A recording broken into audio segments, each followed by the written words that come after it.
اور اصحاب کہف اللہ نے فرمایا کچھ لوگ کہتے ہیں 5 تھے 6 تھے اور کچھ کہتے ہیں 7 تھے 8واں ان کا کتا ہے۔ اے محبوب آپ فرما دیں ان کی صحیح تعداد اللہ ہی کو معلوم ہے۔ 7 لوگ تھے نوجوان۔ اور ذوالقرنین ان کے بارے میں پھر میں بتاؤں گا۔ اصحاب کہف کے بارے میں مختصر سی بات بتا دیتا ہوں۔ ایک بادشاہ تھا دقیانوس، وہ بادشاہ مرتد اس طرح کہ وہ آخرت کا بھی انکار کر رہا تھا اور وہ اپنا ایک الگ دھرم چلا رہا تھا۔ عیسیٰ علیہ السلام کا دین پرانا ہو گیا، یعنی عیسیٰ علیہ السلام کے دین میں ہی یہ چیزیں ہو رہی تھی، تو وہ اس زمانے میں سب لوگ بت پرستی میں اور خدا کے انکار میں مبتلا تھے۔ تو 6-7 لوگ ایسے تھے جو بادشاہ کے سپاہیوں میں تھے یا وزیروں میں تھے یا الگ الگ تھے۔ یہ لوگ پوشیدہ طور پر اللہ ہی کی ذات پر یقین رکھتے تھے، ایمان رکھتے تھے، لیکن یہ ظاہر نہیں کر رہے تھے کہ ان کے بادشاہ مار ڈالے گا۔ لیکن کب تک اس طرح چھپ کر کے رہیں؟ تو یہ 7 لوگ یا 8 لوگ جتنی ان کی تعداد تھی، ایک جگہ یہ لوگ مل لیا اور کہا کہ ہم یہ شہر چھوڑ کر بادشاہ کی سلطنت سے دور چلے جاتے ہیں تاکہ ہمیں ہمارے دین پر آسانی سے عمل کا موقع ملے۔ وہ سب بادشاہ کو چھوڑ کر کے اچانک ایک دن رات کو طے کر کے نکلے۔ راستے میں ایک کتا ان کے ساتھ ہو گیا۔ انہوں نے کتے کو کہا کہ یہ کتا کہیں بھوکے گا تو ہم کو پکڑوا دے گا، اس کو چھوڑ دو۔ تو کتے نے فصیح زبان میں کہنا شروع کیا کہ میں بھونک کر پکڑوانے کے لیے نہیں بلکہ میں تمہاری حفاظت کے لیے ساتھ چل رہا ہوں۔ اللہ نے اسے زبان دی، یہ واقعہ موجود ہے۔ جب وہ لوگ نکلے بہت دور، آبادی سے بہت دور نکلے اور ایک غار میں جا کر کے انہوں نے آرام کی غرض سے پناہ لی، جب گئے اور سوئے۔ اب رب تعالیٰ فرماتے ہیں فَضَرَبْنَا عَلَىٰ آذَانِهِمْ فِي الْكَهْفِ سِنِينَ عَدَدًا، ہم نے ان پر ایک لمبے سالوں تک نیند طاری کر دی۔ وہ سوئے تو سوتے رہ گئے۔ اب ہوا یہ کہ بادشاہ کو دوسرے دن کسی نے شکایت کی کہ 7 لوگ آپ کے وزیروں میں سے سپاہیوں میں سے ایسے ہیں جو آپ کے دین پر نہیں، وہ اللہ پر ایمان رکھتے اور وہ شہر چھوڑ کر چلے گئے۔ بادشاہ نے ان کی تلاش جاری کروائی، کہاں ہیں ڈھونڈو۔ جب تلاش جاری ہوئی تو ایک چرواہے نے بتایا کہ ایک جگہ سے میں ان کو گزرتے ہوئے دیکھا، اس غار میں گئے۔ بادشاہ اپنے سپاہیوں کو حکم دیا کہ جاؤ اس غار میں دیکھو۔ دیکھا تو کچھ لوگ سوئے ہوئے تھے۔ بادشاہ نے کہا ان کی سزا یہ ہے کہ ان کے غار کے منہ پر دیوار بنا دو، ان کی قبر یہی ہو جائے، یہ باہر یہاں سے نہ نکل سکے۔ اس غار کے منہ کو دیوار چڑھا کر بند کر دیا گیا۔ یہ سزا تھی بادشاہ کی طرف سے کہ وہ میرے دین سے نکلے ہوئے لوگ ہیں۔ خیر سارے لوگ چلے گئے تو ایک چرواہے نے وہاں پر جو موجود تھا اس نے ان کی پوری تاریخ، ان کے نام لکھ دیے، یہ کون لوگ تھے، یہاں کیوں آئے تھے اور ان کے اوپر کیا سزا ہوئی۔ بات ہو گئی۔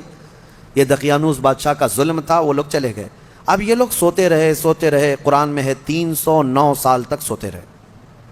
309 سال، اصل میں یہ 300 سال ہی ہیں، لیکن یہ جو سورج کے سال ہیں جن کو شمسی سال کہتے ہیں، جنوری، فیبروری، مارچ، اپریل، یہ شمسی سال ہیں، یہ سورج سے چلتے ہیں، اور قمری مہینے جو ہیں چاند سے چلتے ہیں، جو محرم، صفر، ربیع الاول، ربیع الاخر۔ اس میں اور اس میں فرق کیا ہوتا ہے معلوم ہے؟ ہر 100 سال پہ 3 سال کا فرق آ جاتا ہے۔ ہر 100 سال پہ 3 سال کا فرق آ جاتا ہے، یعنی اسلامی مہینے کبھی 29 کے ہوتے ہیں، کبھی 30 کے، کبھی 2 مرتبہ 29 کے ہو گئے۔ یہ جو چاند والے مہینے ہیں ہم ان کو اسلامی مہینہ کہتے ہیں، اصل یہ چاند کے مہینے، چاند ایسے چلتے ہیں۔ اور باقی جو سورج سے چل رہے ہیں شمسی مہینے، جنوری، فیبروری، یہ فکس ہیں، ان میں کوئی چاند بھی دیکھنے کی ضرورت نہیں، سورج بھی دیکھنے کی ضرورت نہیں، وہ فکس ہیں۔ تو ان سالوں کے اعتبار سے جو شمسی سال اگر 100 سال ہو گئے تو قمری جو ہے نا 103 سال ہو جائیں گے۔ اس طرح 300 سال شمسی وہ اصحاب کہف سوتے رہے، لیکن قمری مہینوں کے اعتبار سے 309 سال ہو گئے، 9 سال ایکسٹرا۔ تو 309 سال کے بعد اللہ تعالیٰ نے دوبارہ کیسے ان کو اٹھایا؟ اب روایت میں یہ ہے کہ ایک بادشاہ آیا بیدروس، وہ اچھا بادشاہ تھا، منصف تھا، عادل تھا، ایمان والا تھا۔ اس نے اپنی قوم کو ہدایت دینے کی بہت کوشش کی، سمجھا رہا تھا کہ آخرت پر ایمان لاؤ، اللہ دوبارہ موت کے بعد اٹھانے والا ہے۔ لوگ انکار کرتے تھے کہ کچھ نہیں ہوتا، مرنے کے بعد جو ہے نا جیسے جلا کر کے راکھ کر دیے، استھیاں بہا دیا گنگا میں، اب کوئی آنے والا نہیں ہے۔ یہی عقیدہ تھا اس وقت بھی تھا کہ کوئی دوبارہ اٹھائے نہیں جائے۔ عجیب بات ہے، جلا کر راکھ کر کے دریا میں بہاتے ہیں اور کہتے ہیں کہ حساب کتاب کچھ نہیں ہوگا، لیکن پرن جنم کا عقیدہ رکھتے ہیں، نہیں دوسرے جنم میں چوہا بلی ہو کے پیدا ہو سکتا ہے، کتا بھی بن کے پیدا ہو سکتا ہے۔ اچھے گن کیا تھا تو کچھ اچھا بن کے پیدا ہوگا، اب برے گن کیا تھا تو دوسرے جنم میں پتہ نہیں کیا بن کے پیدا ہوگا۔ اب یہ جتنے حکومت میں بیٹھے ہم دیکھتے ہیں کیا بن کے پیدا ہوں گے ان کے حساب سے۔ ہمارا عقیدہ تو نہیں ہے، ہمارے ہاں ایک بار موت کے بعد دوبارہ قیامت کے دن ہی اٹھایا جائے گا، قیامت کے دن ہی دوبارہ اٹھایا جائے۔ اس کا انکار کر رہے تھے لوگ کہ دوبارہ اٹھایا نہیں جائے گا۔ تو بیدروس بادشاہ اللہ کی بارگاہ میں دعا کر رہا تھا، مولا کوئی ایسی نشانی بتا دے کہ جس نشانی کو دیکھ کر کے یہ قوم ایمان لے آئے۔ تو اس بادشاہ کی دعا پر اصحاب کہف جو 300 سال سے سو رہے تھے، اللہ نے ان کو دوبارہ اٹھایا. وہ اٹھے، انہوں نے آپس میں ایک دوسرے کو سوال کیا کہ ہم کتنے دن کب سے یہاں سو رہے ہیں. کسی ساتھی نے کہا صبح آئے تھے، دوپہر ہو گئی ہے. کسی نے کہا نہیں تھوڑا زیادہ سو لیے. بعد میں پھر انہوں نے اپنی نشانیاں دیکھی، ناخن بہت بڑے، بال الگ سے دکھ رہے ہیں. انہوں نے کہا کچھ تو معاملہ ہے، اللہ بہتر جانتا ہے ہم کتنے دن یہاں ٹھہرے رہے. ایمان والے تھے. ان ساتھیوں نے ایک اپنے ساتھی کو پیسے دے کر کے بازار بھیجا کہ بھوک بہت لگی ہے، کھانا لے آؤ. دیکھیں اللہ دوبارہ زندہ کر رہا ہے تو کھانے کی بھوک بھی ہے. انہیں بھیجا اور اس کو یہ کہہ کر کے بھیجا کہ خبردار کوئی بھی تمہارے اوپر نظر نہ ڈالے بادشاہ کی پولیس، کہ اگر وہ بادشاہ کو پتہ چل گیا تو ہم سب کو گرفتار کر لے گا. وہ 300 سال پہلے کی بات بول رہے ہیں. اس اپنے ساتھی کو بھیجا اور وہ چھپتے چھپتے شہر میں آیا اور کھانا لیا. کھانا لے کر کے اس نے پیسے دیا تو دکان والے نے دیکھا پیسے کون سے، 300 سال پہلے کے پیسے. ظاہر سی بات ہے حکومتیں بدلتی ہیں، سکے بدل جاتے ہیں. اس کی تو سب سے بہترین مثال ہمارے زمانے میں دیکھ لیا. آپ لوگوں کو تو یہ سب سمجھانے کی ضرورت نہیں، پرانی 500 کی نوٹ کہاں ہیں، 1000 کی نوٹ کہاں ہیں. حکومتیں جب چاہیں ڈی مونیٹائزیشن کرتی رہتی ہیں. بہرحال تو وہ سکے جو ہے دیکھ کر کے دکان والے نے پوچھا تھا اچھا وہ چاندی اور سونے کے ہوا کرتے تھے. پوچھا کہ یہ تمہارے ہاتھ کہاں سے آئے؟ کہا یہ میرے اپنے پیسے ہیں. دکان والا امانت دار تھا، اس نے دکان میں کھڑا کیا اور جا کے پولیس کو خبر کر دیا. پولیس کو خبر کر دیا اور کہا کہ میرے پاس ایک ایسا آدمی آیا ہے، لگتا ہے اس کے ہاتھ میں کوئی پرانا خزانہ ہاتھ میں آیا ہے، لہذا اسی لیے میں آ کر کے تم کو خبر دے رہا ہوں. اس زمانے کا کوئی بہترین ٹپر ہوگا وہ. جا کر کے پولیس کو پہلے سے ٹپ دے دیا. ہیں بہت سارے لوگ.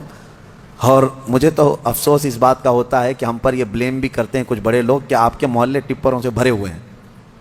یعنی پولیس کو کہ مخبر جاسوس مسلمان محلوں میں بہت بھرے ہوئے ہیں. یہ سب دوسرے لوگ ہم سے کہتے بھی ہیں. خاص کئی لوگ اسی کام میں صبح و شام کر رہے ہیں. اب تو لوگوں کو شرم بھی نہیں آتی، فخر سے کالر چوڑا کر کے بولتے ہیں ہاں ٹپ دیتے ہیں، جاسوسی کرتے ہیں. کس کی؟ مسلمانوں کی.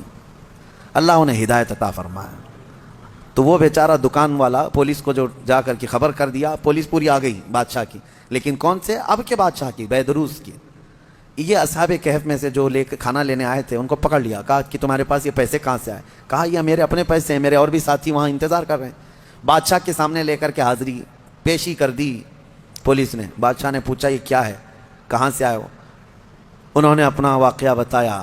اس کرسی پر آپ تو نہیں، کوئی اور تھا. یہاں ہم جب گئے تھے کوئی اور تھا، اب آپ آئے ہمیں معلوم نہیں ہے. ہم یہاں سے اپنا ایمان بچا کر گئے تھے، ہم سوئے غار میں اور بھوک لگی تو کھانے کے لیے آئے. بیدروس کو معلوم تھا کہ ایک دقیانوس بادشاہ کے ظلم سے کچھ لوگ شہر چھوڑ کر گئے تھے اور ان کے غار پر دیوار بنا کر ان کی قبر بنا دی گئی تھی. جیسے ہی بیدروس کو یہ پتہ چلا کہ ان میں سے کوئی آیا ہے، کرسی چھوڑ کر اٹھا اور کہا لے چلو مجھے تمہارے ساتھیوں کے پاس. بادشاہ اپنی فوج کے ساتھ نکل پڑا اس غار کے پاس جہاں یہ لوگ سوئے تھے.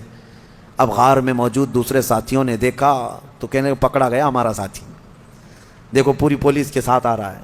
لیکن جب بادشاہ آیا دیکھا ان اصحاب کہف کو، دیوار پر ان کی پوری تاریخ بھی موجود ہے اور یہ زندہ سلامت بیٹھے ہوئے ہیں.